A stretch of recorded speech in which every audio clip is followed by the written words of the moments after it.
সবাই বাজিগাড়ি আমার বাড়িতে আসলাম বাজিগাড়ি রাইতে হয়েছে নাকি ঘটনাটা রাইতে হয়েছে বাজিগাড়ি। আসসালামু আলাইকুম, সবাইকে স্বাগতম। এই মুহূর্তে আমরা আছি ব্রাহ্মণবাড়িয়া জেলার বাঞ্ছারামপুর উপজেলার বাঁশগাড়ি পশ্চিমপাড়া। তো একটি মর্মান্তিক ঘটনা ঘটেছে।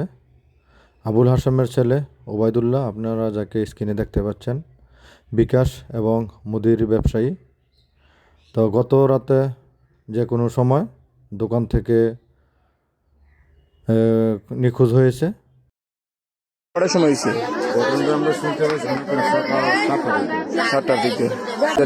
আবাদুল মোল্লা এবাদুল মোল্লা এনার কি দোকান, কি মুদি দোকান? মুদির দোকান বাসগাড়িটা কোন পাড়াদার? মানে ফেসবুক আছে, বিকাশ আছে।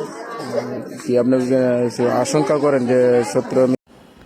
বাঞ্ছারামপুর মডেল থানার ওসি সহ পুলিশের একটি টিম ঘটনাস্থলে উপস্থিত হয়েছেন, দোকানের ভিতরে প্রবেশ করেছেন এবং তদন্ত চলছে।